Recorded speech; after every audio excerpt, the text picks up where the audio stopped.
Here's problem 1 from section 9.1. In this problem, we're asked to fill in some blanks so that we can generate this infinite series. So we ask the question, well, what number or what expression can we put in that little locator so that we get the number 1 and then the number 4 and the number 9 and the number 16? Well, we're going to get, we want 1 to map to a 1. We want 2 to map to 4. We want 3 to map to 9 as we go through this session that starts at 1, 2, 3. It's certainly pretty clear to me that this expression is going to be the value of n squared. Now, let's take a look at the same problem here. In this case, 0 is got to map to 1. 1, because it's the second number that's generated out of this value, maps to 4, and then when n is 2, we're going to end up trying to get a 9 out of this. So it's pretty clear to me that what we're doing is we're taking the n number, adding 1 to it, and squaring it.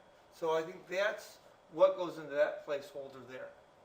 Now, in this last situation, we don't know where we're starting. But we do know that we need this expression to equal to 1. So what can we put here so that we get a 1? Well, n can't start at 0, because then we get 0 minus 2, which is negative 2 squared, which is going to give us something that's not 1. So n equaling 0 is out. What about n equal 1? Well, 1 minus 2 is negative 1 squared. That could be. But then, when we do the next number in the series, we get 2 minus 2. Well, that doesn't look like it's going to help us. That'll be undefined for n equals 2. So n equal 1 doesn't look like it's going to work out very well. And then n of 2 doesn't work. How about n equals 3? Well, when we have n equals 3, we're going to have 3 minus 2, which is going to give us 1. 1 squared is negative 1 over 1. That produces a 1. The next number in that sequence is going to be a 4.